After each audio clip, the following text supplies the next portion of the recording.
Muy buenas noches. Ustedes están conectados a la serie Jesús revela su plan de amor en las profecías de Daniel y Apocalipsis. A nombre de Ronald Alberto Fuentes, nuestro asesor técnico, y de este servidor, les damos una cordial y cristiana bienvenida al capítulo correspondiente a este día, que es justamente el capítulo 6, que lo vemos en el siguiente cuadro. Seguimos entonces entendiendo la estatua de Nabucodonosor en su segunda parte. Y bien, como ya es costumbre de todos nosotros, vamos a pedir la bendición de Dios, la presencia del Espíritu Santo, para que nuestra serie sea manejada por nuestra divinidad. Padre, muchas gracias. Ha sido un día de bendiciones, cosa que de corazón te agradecemos. Y por este momento en el cual nos dedicamos a estudiar tu palabra a la luz de la historia. Gracias. Pedimos, Espíritu Santo, sea nuestro Maestro. Grave en nuestro corazón estas lecciones del amor de Jesús y su mano conductora en el mundo y en nuestras vidas. Lo pedimos en el nombre sagrado del Señor Jesucristo. Amén. Amén. Y bien, antes de que entremos de lleno a la parte que nos corresponde hoy, para beneficio de algunos que se están conectando en primera vez posiblemente, o hace unos días no se conectaban, vamos a tener un repaso. El primer capítulo de Daniel, vimos nosotros cómo Daniel llega a Babilonia con sus compañeros y seguramente muchos más, pero el libro destaca a 4 personajes. Daniel con sus 3 compañeros, cómo ellos rechazan la comida del rey y cómo Dios les da sabiduría e inteligencia por encima de todos los demás. En el capítulo 2 estudiamos el sueño de Nabucodonosor, cómo Dios utiliza un rey pagano para revelar su futuro desde el tiempo de Babilonia hasta el final, como vamos a ver. Y entonces, en el sueño, Daniel le dice al rey: tú veías una grande imagen impresionante, cuya cabeza era de oro, los brazos y el pecho eran de plata, el vientre y los muslos de bronce, las piernas de hierro y los pies en parte de barro cocido y de hierro. Y estabas mirando en el sueño la imagen cuando de pronto aparece una piedra no enviada por mano humana, que le da en los pies y destruye completamente la imagen, y en 1000 pedazos es llevada por el viento. Esa piedra crece, hincha toda la tierra y llega a ser el reino de Dios, que será eterno y no será dado a ninguna persona.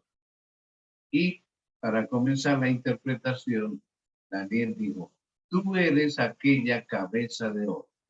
Ya estudiamos sobre Babilonia, sus conquistas, su riqueza, sus creencias, su politeísmo impresionante, la astrología, cómo nació ahí. Y vimos entonces el cumplimiento del pecho de plata, los brazos de plata, con el imperio que conquista Babilonia, que es el imperio persa, medo-persa. Estuvimos estudiando en el capítulo anterior sobre las guerras médicas, las guerras contra los medos. Y hoy pues, nos corresponde entonces estudiar la tercera parte. Vamos entonces a situar el siguiente cuadro para recordar lo que dice la palabra de Dios. Isaías 46, 9 y 10. Acordaos de las cosas pasadas, desde los tiempos antiguos, porque yo soy Dios y no hay otro Dios y nada hay semejante a mí, que anuncio lo por venir desde el principio y desde la antigüedad lo que aún no era hecho. ¿Qué digo? mi consejo permanecerá y haré todo lo que quiero. Solo Dios conoce el fin desde el principio y solo Él puede revelar. Y bien, entonces vamos a la parte que nos corresponde. Daniel 2:39. Y justamente estamos viendo la tercera parte de la imagen y luego un tercer reino de bronce, el cual dominará sobre toda la tierra. Nótese esa expresión, dominará sobre toda la tierra. Quiere decir entonces que estas partes de la imagen no son reinos que aparecieron en una ciudad, en una región, no. Son reinos universales, imperios universales. Y este tercer reino lo vamos a ver. Ya vimos que un segundo reino conquista a Babilonia, que fueron los medo-persas, pero ahora hay un tercer reino que surge para dominar a los persas. En el norte de Grecia, veamos el siguiente cuadro. En el norte de Grecia queda una región que se llama Macedonia. Incluso todavía existe Macedonia. Pero en el año 382 antes de Cristo nace quien llegará a llamarse Filipo II de Macedonia y a su vez será el padre de Alejandro Magno. Filipo tuvo una educación militar y diplomática. En el año 360, a la edad de 22 años, Filipo entonces llega al trono. Él fortalece la ya existente falange, que vamos a ver en unos cuadros futuros, la que llega a llamarse falange macedónica. Y esta era, veámoslo en el siguiente cuadro, formada por 16 filas de soldados con escudos y lanzas de 6 metros de longitud. Formó un ejército, Filipo de Macedonia, un ejército básico de 10.000 hombres, pero al final llegó a tener 30.000 hombres. Entonces, ¿qué hizo él? Pues a partir del año 359 a.C., comenzó a conquistar a la dividida Grecia hasta lograrlo en el año 339. Es decir, que se demoró 20 años en poder conquistar a todo el sur de Macedonia, que es Grecia, que era dividida en muchos estados. Cada ciudad prácticamente era un estado, no era una Grecia de un solo país, no, en absoluto. Entonces, logró conquistarla en ese año 339, pero 3 años después, Filipo II de Macedonia fue asesinado y le sucede su hijo Alejandro II, de solo 22 años, quien llega a ser Alejandro Magno o Alejandro el Grande, así lo llama la historia. Y hablar de Alejandro es algo largo e increíble por su carrera fulgurante en la conquista del imperio persa. Y obviamente, Alejandro tiene que ver mucho con la profecía, como lo vamos a ver en un futuro. Y algo veremos en el tema de hoy. Hablar de Alejandro, pues, es algo increíble. Fue educado por Aristóteles, veamos el siguiente cuadro, en retórica, en geometría, en literatura y geografía. Muchos piensan, muchos creen que las ideas y estrategias militares de Alejandro posiblemente fueron aconsejadas, asesoradas por este filósofo Aristóteles, que fue su maestro de cabecera. Entonces, notes, en retórica, geometría, literatura y geografía. Parece que no hay nada de militarismo, pero sus proezas, caramba, no tienen límite. Lo aguerrido que este hombre fue es impresionante. No era el que animémonos y vaya, no, era el que iba en la cabeza en las batallas. Algunas veces fue herido, una vez fue herido gravemente en una pierna, con una flecha, luego le quedó incrustada. Este es un guerrero impresionante, extraordinario. Y claro, tiene que ver en el cumplimiento de la profecía registrada en Daniel 2:39 que acabamos de leer, donde dice, y luego un tercer reino de bronce, el cual dominará sobre toda la tierra. Y ese será nuestro tema en los minutos que siguen del tema de hoy. Alejandro el Grande, con tan solo 20 años, sucede en el trono de Macedonia su padre, Filipo II, que había muerto asesinado a manos de un hombre que la historia lo recuerda con el nombre de Pausanias, y era uno de sus guardias reales, imagínense ustedes.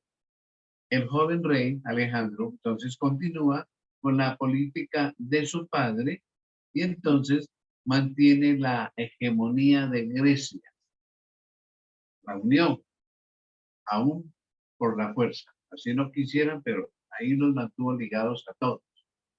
Una vez sometida entonces Grecia, Alejandro inicia su campaña contra Persia en el año 334, con el objetivo de liberar los pueblos griegos que estaban sometidos por los persas y que estudiamos en el capítulo anterior.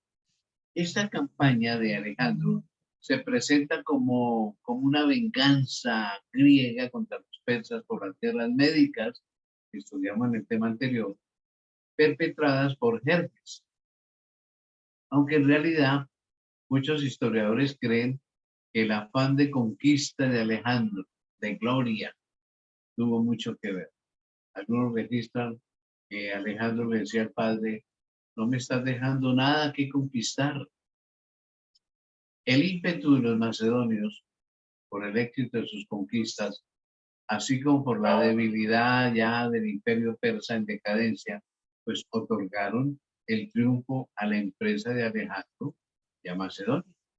Durante la conquista del imperio persa, Alejandro libró 3 grandes batallas que forman parte de las campañas más importantes entre los ejércitos macedonios y los persas. Enseguida veamos, la primera fue la batalla del Gránico, así se llamó. Eso fue en la costa septentrional de Anatolia, ahí cerca de lo que es hoy Turquía, que acabó con la desastrosa derrota de los persas, aunque eran un número pero superior al de los griegos, al de los macedonios, pero fueron derrotados. Esto provocó entonces un fácil acceso por parte de Alejandro y de sus tropas hacia las costas del Asia Menor, en donde se liberaron todas las ciudades griegas que están sometidas por los persas. Veamos entonces que la segunda batalla tuvo lugar en las costas de Siria y Fenicia, muy cerca ahí de Palestina, aquí en Palestina, y se conoce como la batalla de Isos. Mediante una audaz estrategia militar, Alejandro cargó en el centro de las filas enemigas y logró una gran victoria sobre Darío III, ya es el que reina en ese tiempo, desprestigiado y derrotado, volteó su carro y el que se va, el que huye, fue un cobarde realmente Darío en ese caso.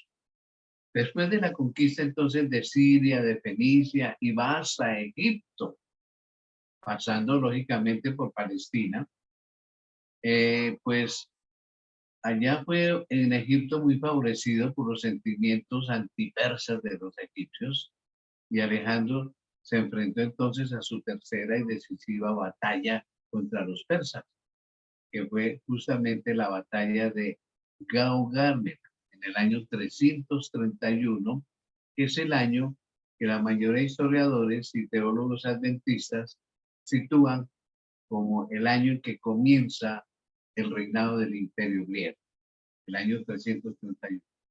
Entonces, ¿qué pasó en esa batalla de Gaugamela?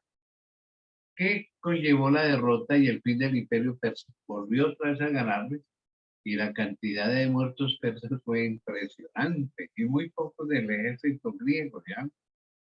Entonces se obligó al gran rey Darío a retirarse más allá del Éufrates y todo quedó a merced de Alejandro, sobre todo el campamento en que se encontraba la familia real, o sea, la esposa de Darío, los hijos y la madre inclusive de Darío III. Eh, Muchos creen que fue una cobardía de él cuando vio que la derrota se acercaba a voltear su carro y huir y dejar toda su familia ahí en poder de Alejandro. No vivió mucho tiempo Darío, fue asesinado por uno de sus gobernadores y Alejandro entonces se erigió como, como un nuevo rey de reyes, así empezaron a llamar, rey de reyes. Ahora bien, la conquista del imperio persa por parte de Alejandro tuvo consecuencias en el mundo griego. Por supuesto que sí. Veamos. En primer lugar, todas las polis, o sea, las ciudades griegas situadas en Asia y bajo el dominio persa, fueron liberadas y se ampliaron los horizontes geográficos del mundo griego. Por otro lado, Alejandro fomentó políticas de reconciliación con los vencidos y los persas tenían igualdad de derechos, pensando que la fusión entre ambos pueblos sería más efectiva, utilizando el aprecio y la estima que imponiendo la fuerza. Esto fue una inteligencia de Alejandro y por todas partes pues lo recibían más bien como un libertador y no un conquistador. Ahora bien, este nuevo rey de reyes, porque así lo llamaron, pretendía cohesionar, hacer un solo bloque del pueblo griego con el persa, bajo el mandato de él. Y de esta forma, pues, se iba a favorecer la unificación étnica de raza y la confraternización general. Ustedes ven en el mapa que tienen ahí en sus pantallas, ya sea en computador o en sus celulares, en un círculo que está en la parte izquierda arriba, señalamos a Macedonia, que es la parte inicial de conquista, y hacia el sur de ese círculo Grecia. Ahí comienzan las conquistas de Filipo y las sigue Alejandro. Y toda esa parte verde, pues es el Asia Menor, en Mesopotamia, donde está el río Tigris, Éufrates, Babilonia, y siguió en las conquistas, la flecha roja lo indica, hasta la India. Fue impresionante las conquistas de Alejandro el Grande y sus ejércitos. En un círculo más pequeñito, ahí he colocado a Jerusalén como para que ustedes tengan una referencia de la situación geográfica. Y debajo del circulito rojo, el más pequeño, en verde está Egipto. Entonces, todas esas fueron las conquistas de Alejandro hasta llegar en el extremo derecho, extremo este, a la India. Impresionante, realmente. Ahora, en el siguiente cuadro ilustramos para comentar que el propio Alejandro adoptó la costumbre persa de tener un harén y varias esposas y se casó con 3 princesas persas para dar ejemplo y para favorecer así los matrimonios entre los soldados greco-macedonios y las mujeres persas, porque él quería hacer un solo imperio unido cordialmente. Entonces, él fomentó los matrimonios. Pero él tuvo 3 esposas y obviamente tuvo hijos también. Hablemos de otro aspecto de Alejandro y tiene que ver ya con aspectos bíblicos, ya lo van a ver ustedes. Fue la fusión cultural. Se hizo en torno a la imposición del griego como una lengua común, el griego que se llama griego koiné. Está el griego clásico de la Ilíada, la Eneida, todos esos clásicos de los griegos en los siglos IV, V antes de Cristo. Pero en el tiempo de Alejandro se impone la lengua común, porque koiné quiere decir griego común. Como más tarde vamos a ver el latín, que se llama vulgar, pero no quiere decir grosero, sino vulgar quiere decir del vulgo, del pueblo. Entonces, este griego koiné viene a ser muy importante. ¿Por qué? Les voy a decir por qué. En el lado derecho de su cuadro que usted tiene ahí en su celular o en su computador, pues usted va a ver unos signos que no son como muy claros en la escritura griega koiné. ¿Por qué me llama tanto la atención y es tan importante para el aspecto bíblico? Y claro, Dios permitió que Alejandro hiciera eso, porque un descendiente de uno de los generales que vamos a estudiar en el próximo capítulo, en 8 días, de Ptolomeo, que es el que va a gobernar en Egipto a la muerte de Alejandro. Él hizo de Alejandría, y se llamó Alejandría en memoria de Alejandro el Grande, hizo de Alejandría la biblioteca más grande del mundo antiguo. Él recopiló todas las literaturas del mundo existente y las tradujo al griego koiné. Le faltaba solo una, la literatura hebrea, la judía, porque ellos no prestaban su rollo. Finalmente, Ptolomeo Filadelfus, un descendiente de Ptolomeo el Guerrero, cerca del año 200 a.C., sobornó al sumo sacerdote de Jerusalén y consiguió tener toda la literatura judía. En esa literatura iban los rollos sagrados del Antiguo Testamento. Y claro, el sumo sacerdote puso unas condiciones. Dijo, uno, me manda un escuadrón de soldados para que lleven mis rollos con seguridad hasta Alejandría en Egipto y me los traigan de regreso. Número dos, mis escribas van a ir con los rollos. Y fueron 72 escribas. Esos rollos del hebreo antiguo fueron traducidos al griego koiné, griego común, que Alejandro impuso en todo su imperio. De ahí viene lo que se llama la versión de los 70, porque 70 escribas estuvieron ahí con los rollos. Esa es la Biblia que tuvieron los apóstoles y Jesús, el Antiguo Testamento en griego koiné. Este servidor tuvo la gran bendición, el privilegio del Señor, cuando estudié teología, de estudiar 2 años de griego koiné.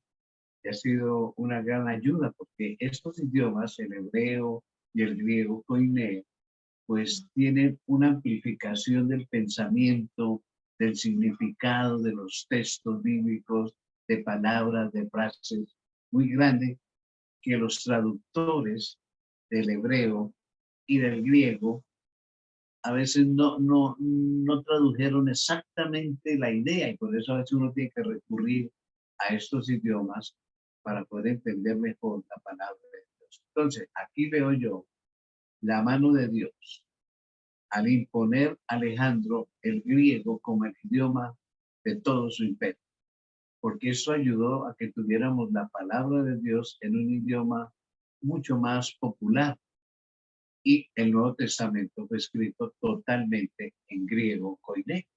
De ahí fue la importancia de que los teólogos estudiemos el griego. Así que este idioma se difundió por todos los nuevos dominios y se impuso como una lengua de la administración, de las élites aristocráticas y vehículo, obviamente, de la educación, de las escuelas que existieron en su tiempo. Es destacable también la recuperación de la figura del monarca que favorecía la hegemonía helenística, o sea, griega, gracias a estas victorias de Filipo II y Alejandro Magno, y, lógico, en detrimento de las particularidades de las ciudades griegas que entran en decadencia. Entonces, esta legitimidad monárquica de Alejandro se ve fomentada también por los filósofos que resaltan la importancia en la formación adecuada de los monarcas. deben ser instruidos, preparados.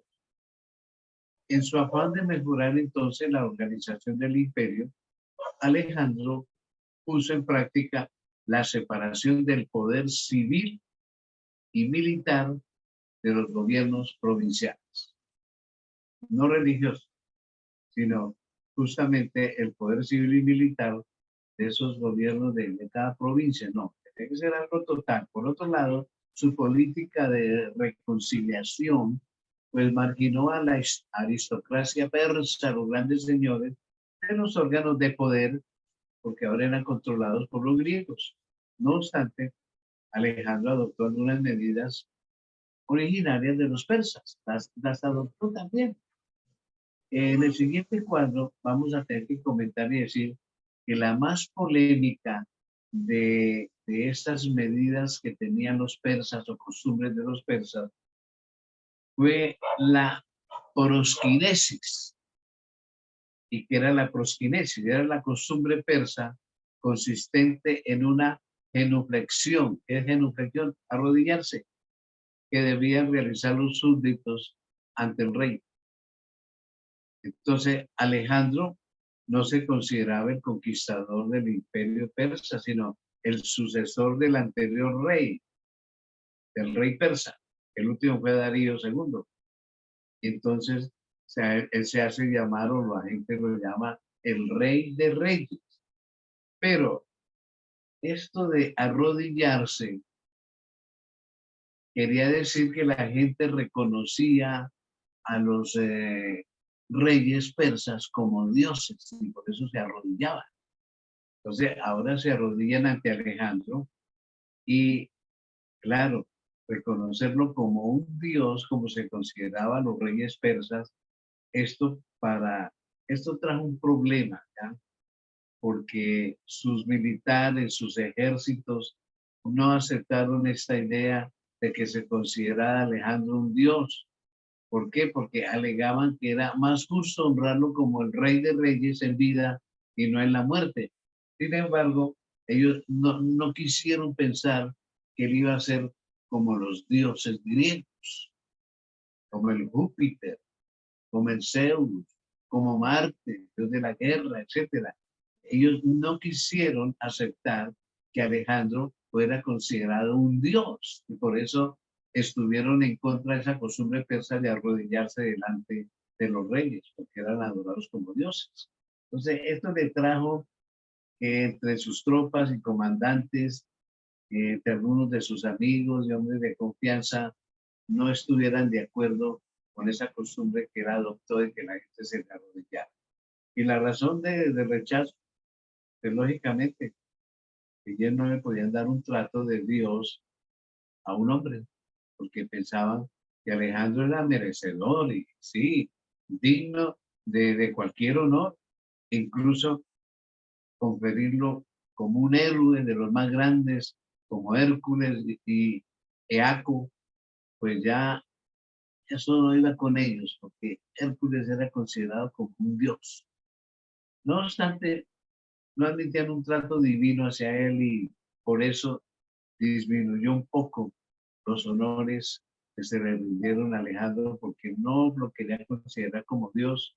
Esa práctica para ellos fue degradante y empezó a perder como cierta fama, como cierta fidelidad entre sus tropas y sus comandantes.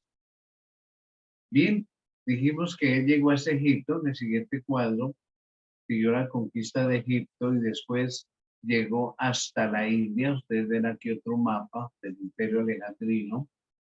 En el extremo derecho, el extremo este, en color beige, cafecito claro, se nota toda la conquista y llegó hasta el extremo este, allá en la India. Pero tuvo un problema cuando llegó a la India. Quería seguir todavía más allá de la India, que es de poder, ¿no?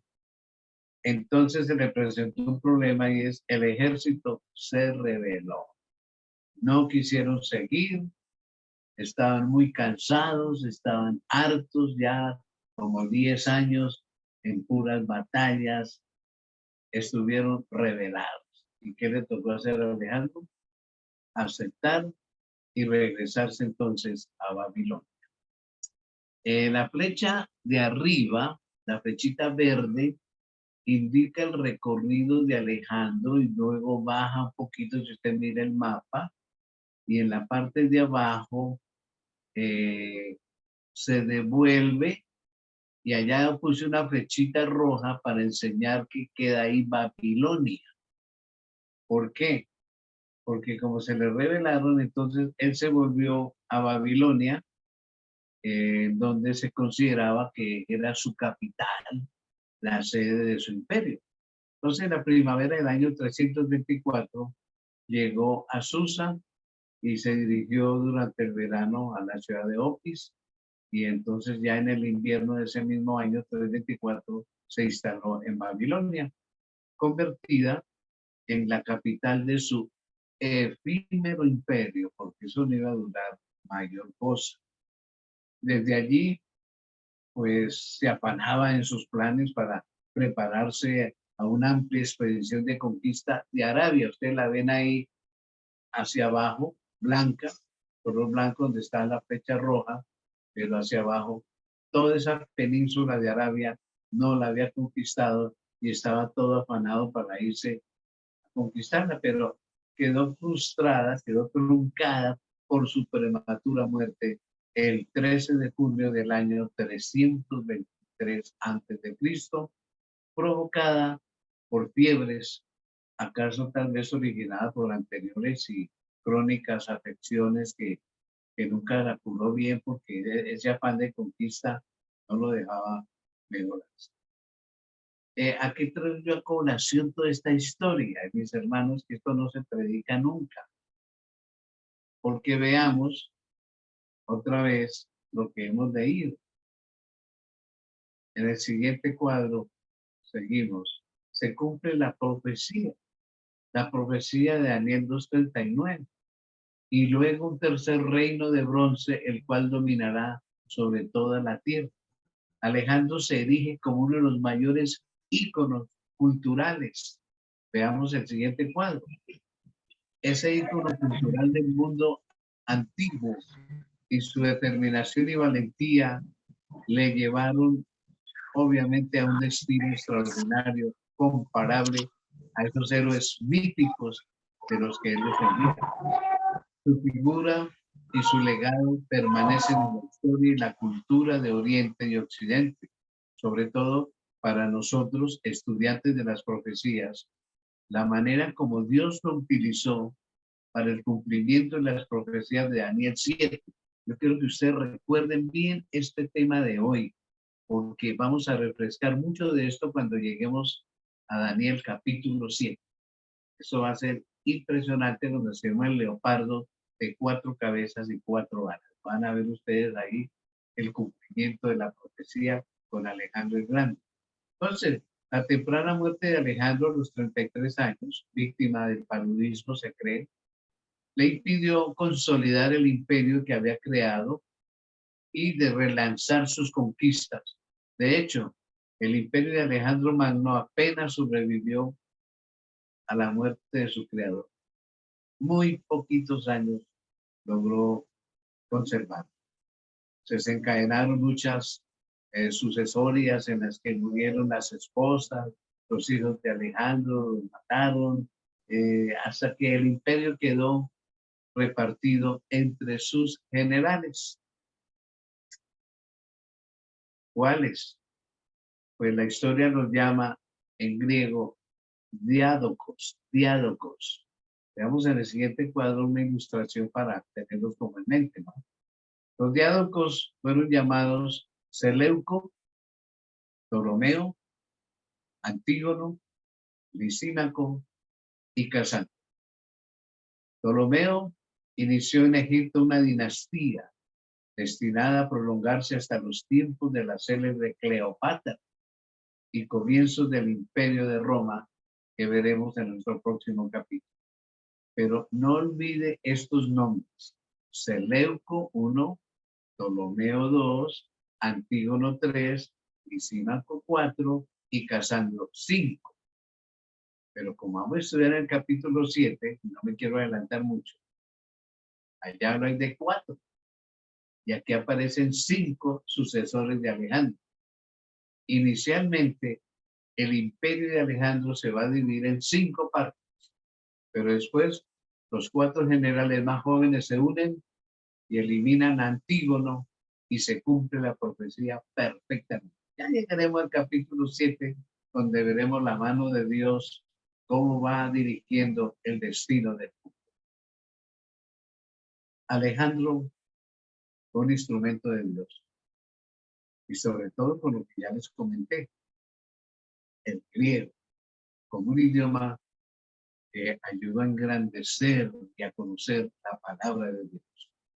Porque la mayoría de las Biblias, en su contenido, han sido traducidas del griego, porque el Antiguo Testamento, obvio, está en hebreo antiguo, es una lengua que ya ni los judíos la usan, que es un hebreo más moderno, y del griego koiné, el Antiguo Testamento, y el Nuevo Testamento que fue escrito totalmente, es de donde ha llegado hasta nosotros, después fue traducido al latín y del latín a nuestro idioma español.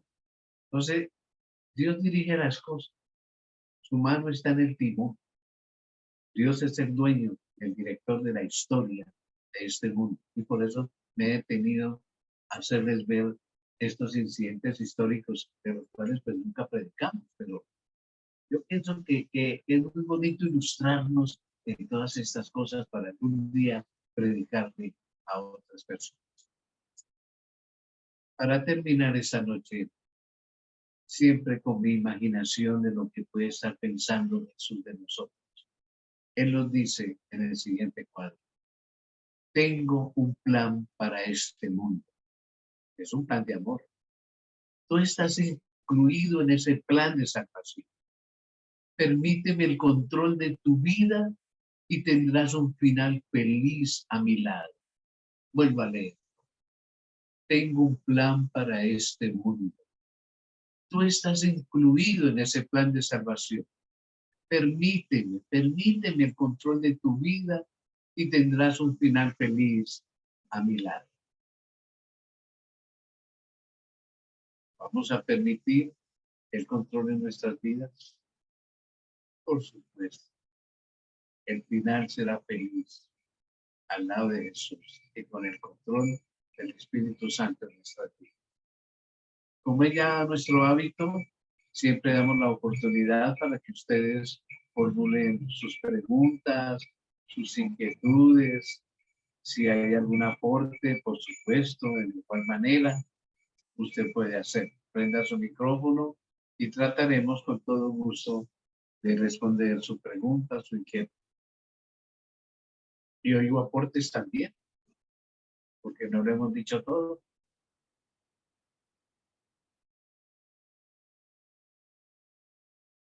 Bueno, parece que entendimos todo o no entendimos nada. Siempre digo como mi profesor, ¿no? Entendimos todo o no entendimos nada y por eso no hay preguntas. Bien, quedamos 17 personas. Vamos entonces a dar las gracias al Señor por el estudio de esta noche. Padre, qué lindo es estudiar tu palabra a la luz de la historia y ver cómo tú permites todas las cosas con un propósito, con un objetivo. Muchas gracias por el estudio de esta noche y sobre todo porque así como has dirigido la historia y los países, quieres dirigir nuestras vidas. Esta noche hemos decidido que tú dirijas nuestras vidas para tener un final feliz contigo para siempre. Lo pedimos y lo agradecemos en ese nombre incomparable, el nombre de Jesús. Amén. Amén. Antes de saludarlos, queremos anunciarles nuestro próximo capítulo, entendiendo la estatua de Nabucodonosor en su tercera parte. Vamos a estar hablando del Imperio Romano. ¿No les parece? Y bien.